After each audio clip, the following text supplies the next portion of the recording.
who has a charter internet? They're down. Everybody's still down. So, a funny story. I got up this morning, and of course, I needed internet just like every other, person. And my life is so tied to internet. Everything I do, like work, is tied to internet. If I have no internet, I have no job. And just in fun, and just everything's tied to the internet. And so I got up this morning, kids are like, Dad, what'd you do? The internet's not working. I was like, oh, I'll go look at it, We tried turning it off and on again, saw so many things. And so I tried that, did not work. And then I get a text message from one of the pastors here at Renovation Community, the people that own this facility. He says, hey, just to let you know, internet's out there. Charter. It's like, oh, I got charter. So then I look online and it's out everywhere. So then I go to Starbucks and it's like, cool, I'll get internet there because they have internet. But no, they don't have internet. So, and then it's like, uh-oh, I really need internet today because I was getting the message up, which, by the way, y'all can go to there and follow along on the message. You can just go to newbrook.church even and click on that first image there, and it'll take you to that. But I needed to get that up today, and so where am I going to go? So then across the street, I found somewhere. And so I went to good old Mickey D's. And so I was sitting there drinking my Dr. Pepper with the iMac on like a little bitty table plugged in, and everybody's like walking by like, what are you doing? There's no internet at home, So anyway, that's what I was doing today. But I'm so glad to be here, and I'm so glad that y'all are here today. And so we're starting a new series today. And the little tagline, how's your piggy bank? And we've never done a series on money, and so I know, that what y'all's biggest fear is true. I'm going to spend the next 5 weeks talking about how y'all need to give all your money to me. So I'll just go and get that out front. Okay. But now that we've gotten past that, what we're going to be looking at this week is something that really is near and dear to my heart, because this is something that I have just in so many different conversations with people talking about money. And it's like one of those things that you don't want to talk about because it really hits close to home, right? It's your pocketbook. But helping people get through financial hardships, trying to help people get on their own feet and get back going again. I've learned a lot of things about just common pitfalls. And some of the things that we're going to talk about during this series seem like duh kind of things. There are things like that I was like, well, I know that. But I've even found myself in these kind of positions in my life. And I really desire for every single one of us to be financially free. Now, we're going to look at debt later, so I don't want to talk about too much about that, but we don't want money to be controlling us and other people to be controlling us, and that we make decisions solely based on money, that we make morality kind of decisions based on finances. And that should never happen. Like, you should never sell your soul for a few dollars just because you got to make ends meet, that you got to compromise. Like, we should never be in that kind of a position. And so this is kind of a big deal. And as I've talked to different people and been thinking, what would it be like to spend a month going through and talking about finances in a way that all of us, no matter where we are on the income spectrum, on our personal bank account spectrum, what are things that all of us can learn and get from? And that's kind of where this series has come from. And just to share a little bit about me, like right now we're cool, like us as a family financially, it's great. But I want to share a little bit about our journey to just show you this is something that hits home. We, it's like 5 or 6, 7 years ago, you'll have to ask Heather, she was diagnosed with cancer. And it was a really hard time for us. And there's a lot of uncertainty if any of y'all have gone through that. I mean, statistically, almost all of us in this room are going to have that personally or someone in our immediate family. And so I've already had a few people in my family have had to go through that. But there's a lot of uncertainty there. And so we worked through months and months and months, surgeries and radiation treatment, all these kind of things. We get to the end, praise Jesus, everything's taken care of, right? Oh wait, there's bills. Just when you thought everything was good, here come the bills, and then they start piling up. And there was 1 year we had more medical bills than we had income. And that was like 4 or 5 years ago. And it took us a very long time to get out from underneath that. We are debt-free. It's a wonderful thing. It was brought on, like we were debt-free when we got married. We lived debt-free. Bam! hospital, but we had to really work to get out of that, and it was a struggle, and it's something that was very real to us. I understand what it's like to have financial problems. I know what that's like, but God does not want us to be a slave to money, to where we feel like we have to make life decisions and mortgage our family and mortgage our morality just to make ends meet. That is not how God has things set up. And what we're going to be looking at in this series is, what does it look like to do the best that we can with what God has given us, and looking forward in the future, how do we make things better for us, for our families, and do that from just a biblical perspective. And so I hope this is going to be encouraging and helpful to y'all. It's been something that's really been helpful to me as I've been working through this. As I've talked to different people, I will never mention anybody by name or give enough clues for anybody to ever be like, oh, that's so-and-so. But there's just things, that just in life and being a pastor, I've been able to help people through. And so these are some things also that I've helped others work through. And so we're going to try to do the best with what God's given us, financial freedom, that we're not a slave to money. That's what we're looking at doing. This is week 1 of that. And it's a good one. So everything that we're going to be looking at for the rest of this month really is anchored in what we're going to be talking about this week. And so understanding this concept is important. And if we can get this one, then we're set up to where everything else will work out. But if we don't get this one, everything else is going to be really hard, and we're not going to be able to do it. So starting in the beginning is great, right? All right, so I have this little example in my own life, and then I'll tell you what we're going to be talking about. But I was in college. I was a senior in college, and I had found this girl that I thought was kind of cool, and we had been, dating and all this kind of stuff. And I was like, I think I kind of want to be with her for like a while, a while longer than just college, maybe forever, So Heather and I started dating my junior year, and my senior year I proposed to her. We got married out of college, and all that was great.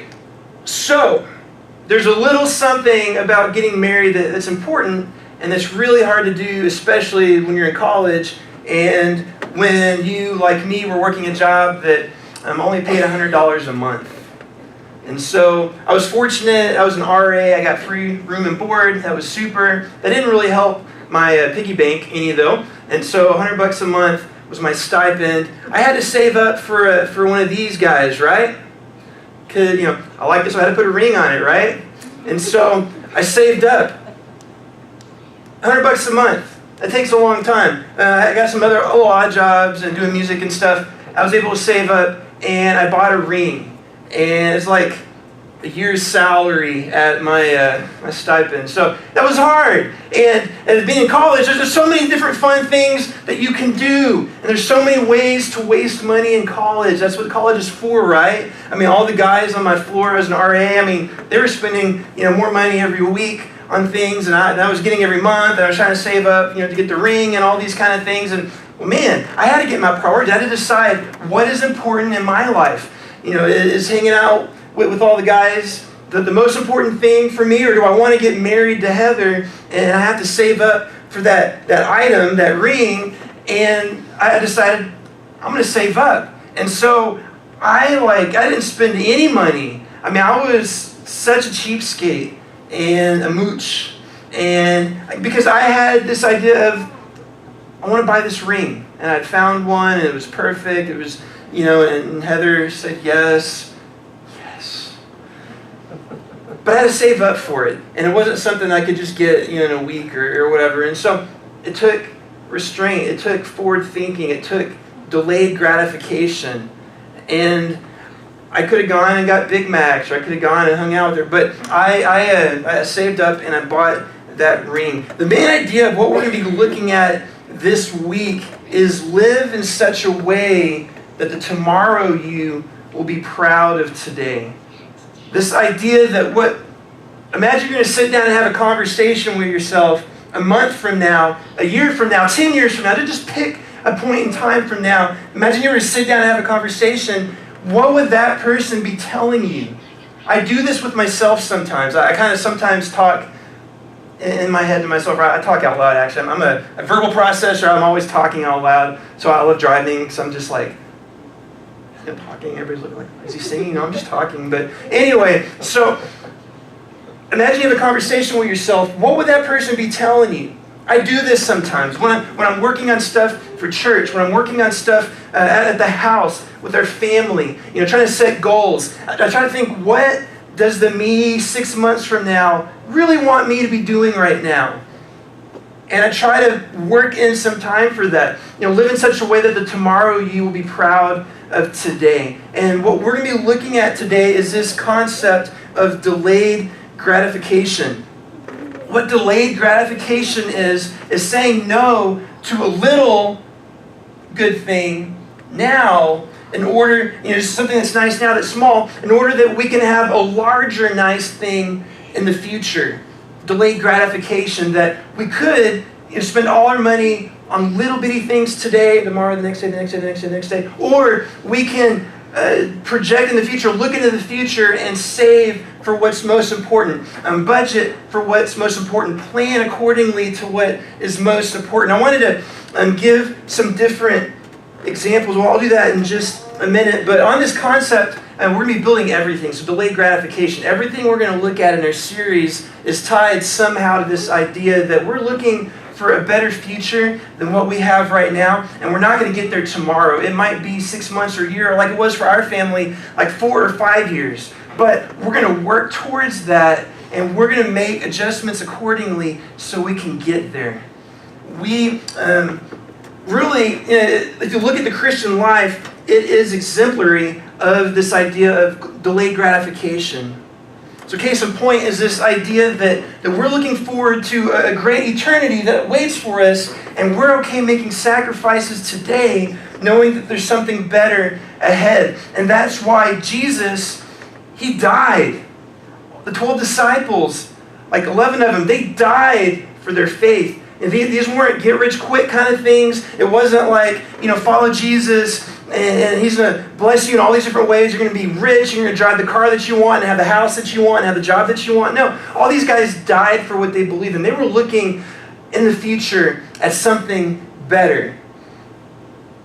That idea of delayed gratification is built into what it means to follow Jesus. And so it's not like some kind of get-rich-quick scheme. It's that we are looking ahead to the future. But Scripture does talk about now. It does talk about our life. It does talk about what we do here. And so we're going to be looking, what do we do today? What do we do, for our family or for us or whatever it might be, looking forward into the future? How do we have that delayed gratification to where we know that, that the future is going to be better? Another part of Christianity is this idea that sin, just anything that goes against what God has for us, is very satisfying in the moment. If it wasn't satisfying, nobody would do it, and we're all wired differently, so that looks different for each of us, but it's this idea that this temporary pleasure, it's just that it's temporary. Following God, this delayed gratification, is a much larger, much longer lasting gratification than the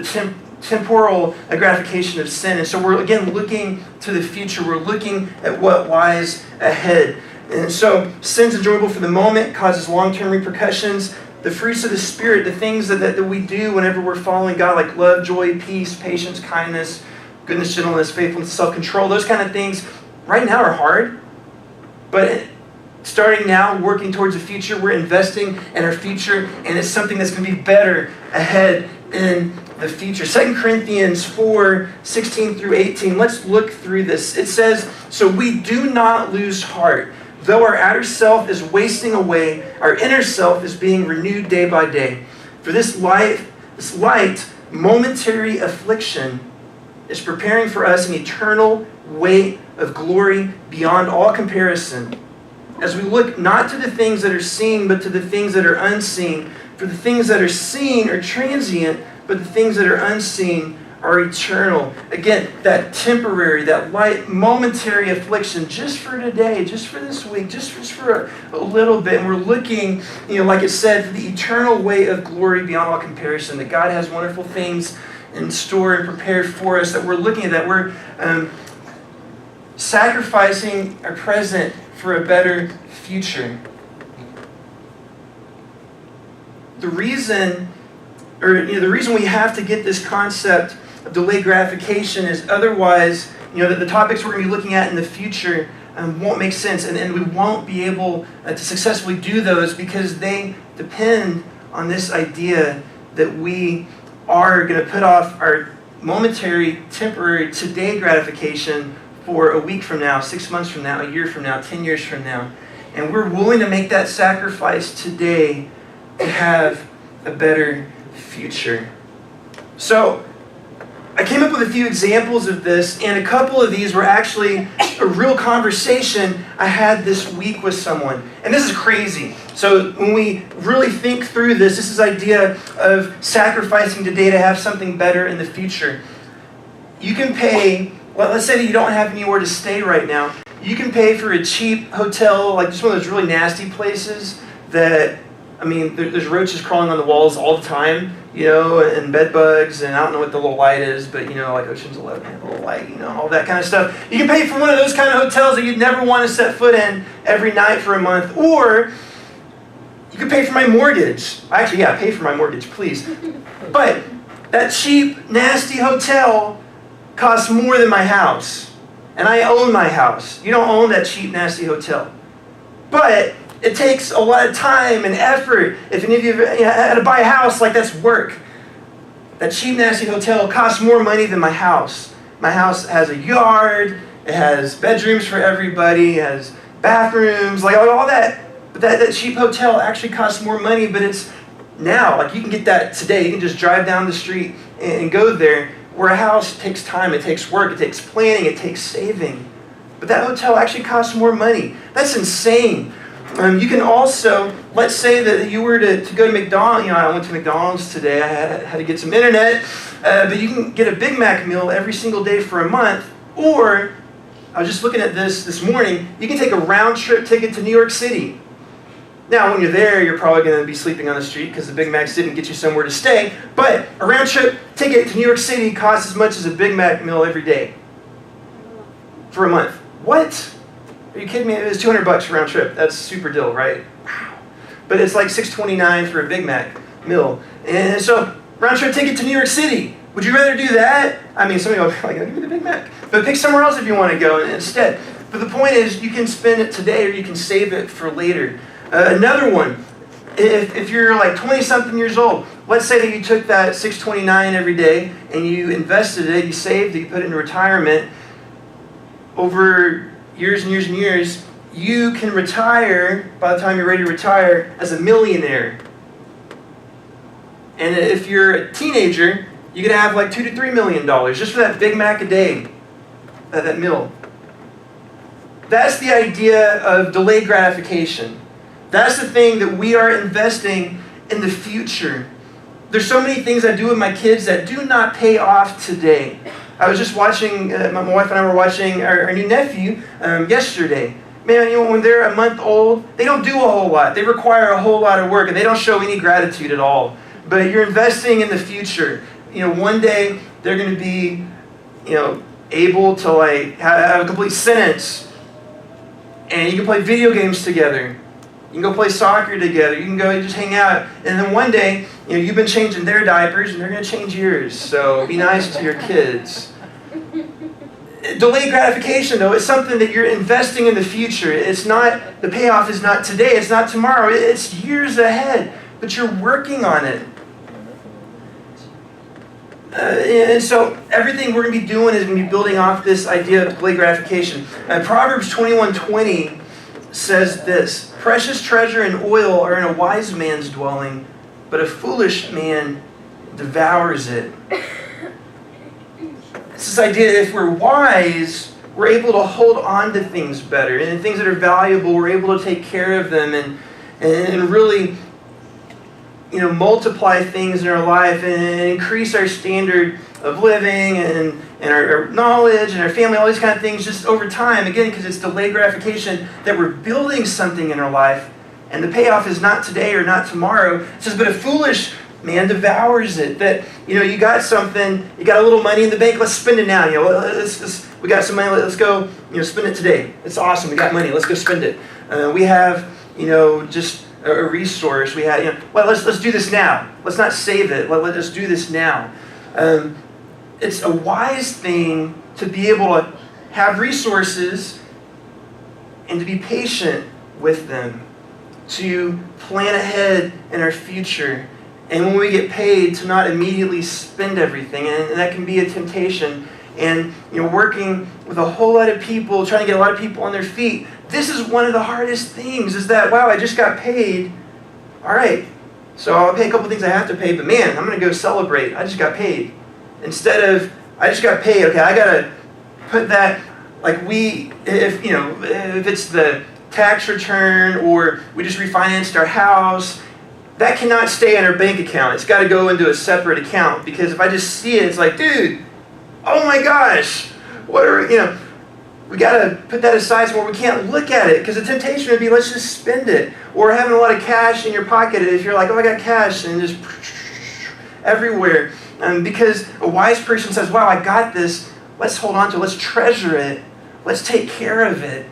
Let's invest it somehow, and let's think about the future. There's an experiment, and it's been done a lot of times since it was done this first time, and we're actually doing this experiment right now on your children.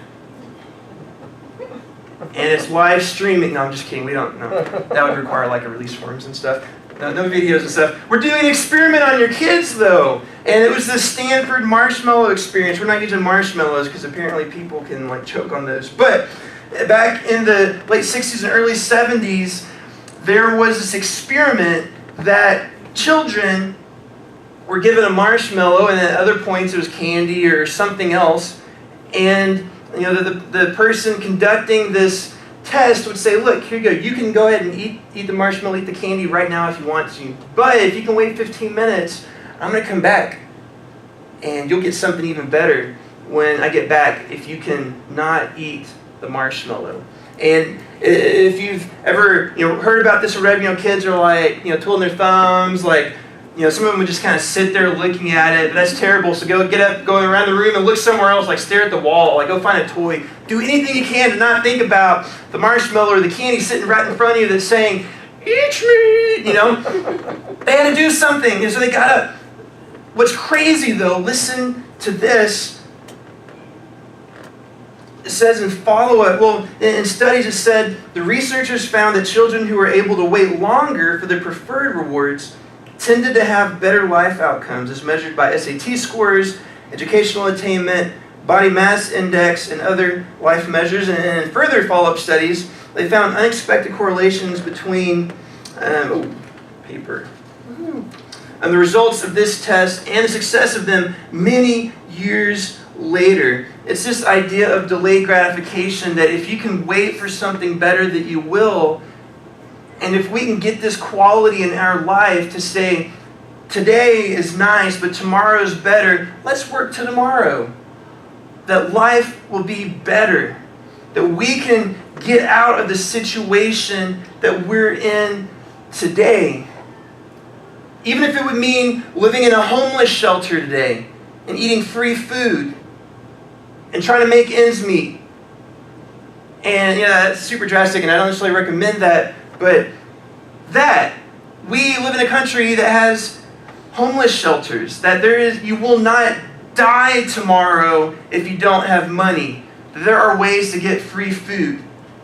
So life and death is not, we have that safety net. And if we're willing to work through things, then we can have a better future. But it's putting off what gratification we have today and looking for tomorrow.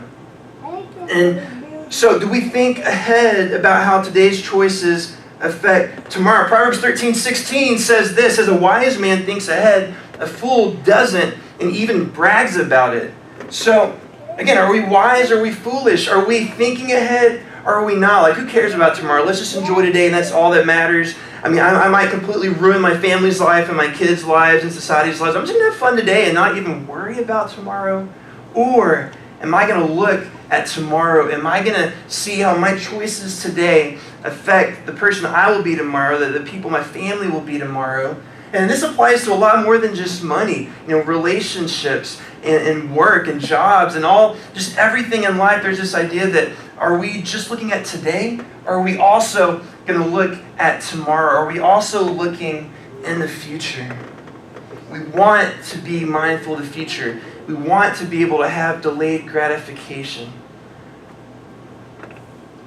Jesus, and we talked about this idea that Christianity is really wrapped up in this idea of delayed gratification. Jesus talked often about the future. He says in Matthew 6:20, instead of just seeking pleasure for today, he says, lay up for yourselves treasures in heaven where neither moth nor rust destroys, where thieves do not break in and steal. There's a lot of things that we can do. We're going to be looking at things over this series that will help us financially. And that, make it rain. Like we're looking primarily at a financial focus this month. Again, these principles will apply far beyond that. Jesus saying, look, ultimately, store up stuff in heaven. Store up treasures in heaven. Because the stock market won't crash in heaven. Your house won't burn down. It won't be flooded in heaven. You won't lose your job in heaven. That there's security there. And so, store up treasures in heaven. Work today, make sacrifices today that look forward to the heaven. So the spiritual you of tomorrow as well. So money is a necessary part of life, and I hate that. Like I really truly do not like money. I don't like talking about it. I don't like thinking about it. But it's just that necessary thing. Everything is tied up in money. And so, again, like I said earlier, I don't want us to be making moral choices based on the lack of funds in our bank account. Like, I'm going to compromise here just because I can't make ends meet right now, or I would do this for my kids, but I just can't right now. Or, I don't want us to be making moral choices, be making family choices just out of, I'm in debt and life's terrible and I can't do this, but that we can be financially free, that what's going in is equal to or greater than what's going out. And we're going to be looking at both of those parts over this month. But we don't want our morality to be hindered by our bank accounts. Now, what about the tomorrow you spiritually? Are you storing up treasures in heaven? It's this idea that God says, love, joy, peace, patience, kindness, all these kind of things. Are we investing in our spiritual future as well? Our kids, are we investing in our kids' lives? For those of y'all that have kids, are you investing in their lives? Not just taking the easy way out today and not just taking the easy way out tomorrow, but having good parent-to-child conversations that help prepare them for the future.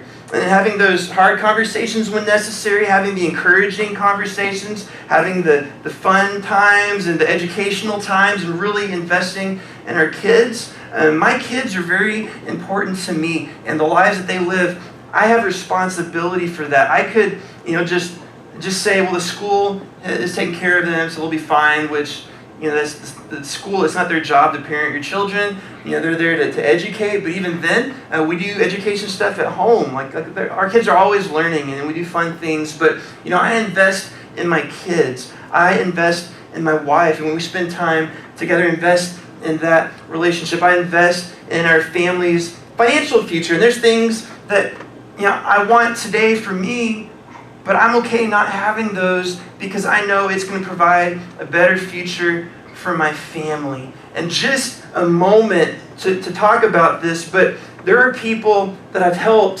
financially that I've seen that spend money, I'm giving them, but also in ways like they spend more money on things than I do. And there have been people that I've helped out that even during that time, they were making more money than I was, whether it was through disability or, whatever kind of checks they were getting. Like they were actually making more money than I was, but I was the one buying food for them. And so, how are we saving today and sacrificing today to have a better tomorrow, to have a stable tomorrow, to have a tomorrow that we can be excited about? What I'm going to encourage you to do this week is to write down some things that are goals for your life.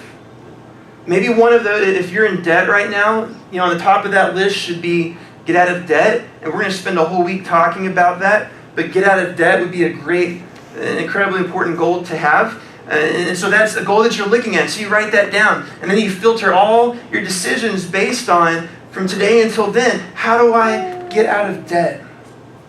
Maybe it's for your kids, education. Maybe it's a trip. Maybe it's a house. Maybe, it's to be able to go on our mission trip. Whatever it might be, like what is it in the future? Write down a thing or two or three things that you're really looking forward to and really want to do in the future, that you're willing to make sacrifices today, and that you're willing to not go to Starbucks or not go to McDonald's or whatever it might be today, because you're going to deposit that into the future, that you're investing in your future.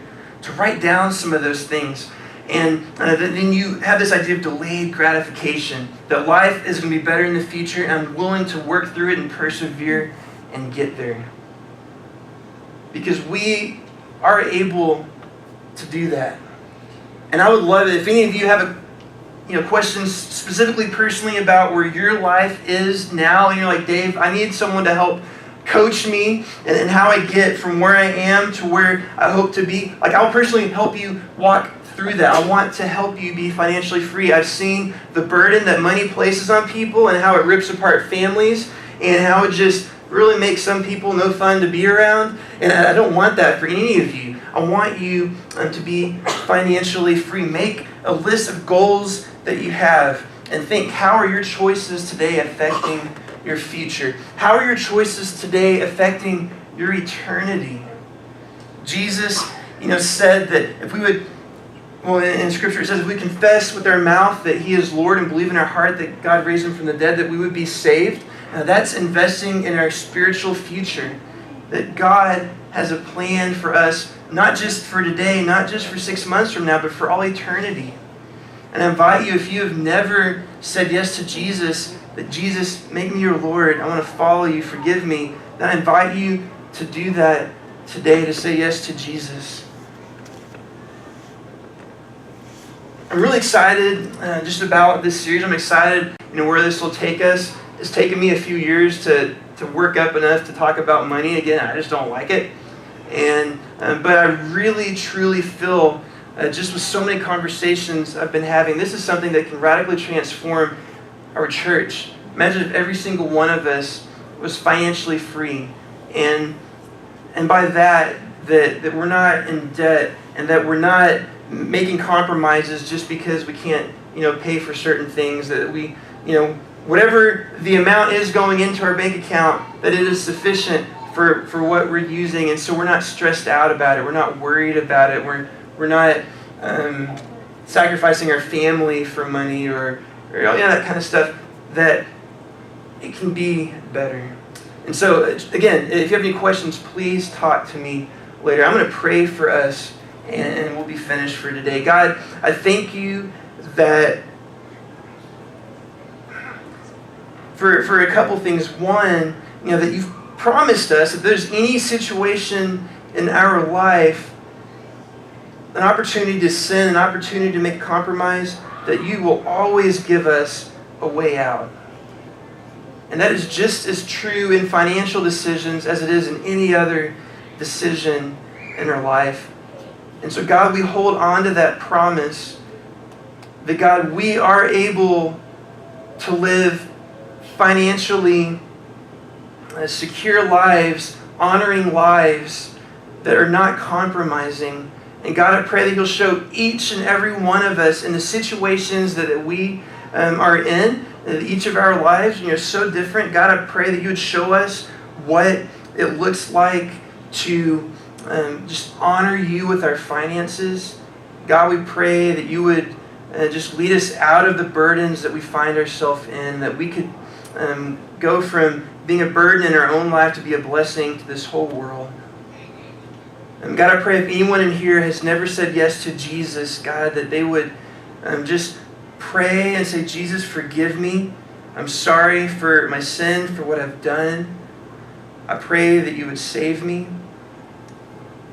And God, I pray that they would commit their life to you. And God, I just pray that we would be different today, knowing that we're looking at a future that's waiting on us, that's counting on us to make the right choices today. And so, Jesus, let me pray. Amen. One other thing, and I'll talk more about this later, but one thing I'm going to do is every message, I'm going to be wearing things completely that I got at the thrift store. And so I actually made a Facebook post, Instagram post about this last week, but my shirt, my pants, my shoes, they're all at the thrift store. And that's actually like 90% of our wardrobe. That's just how we roll.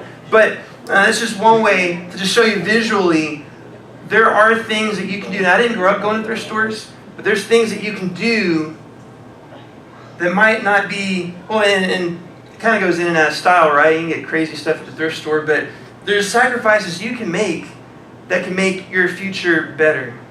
And so that's just a little fun thing. So, woohoo, thrift store. If you ever need someone like Heather and I, we rock it out. But I'm going to do a few announcements just really fast.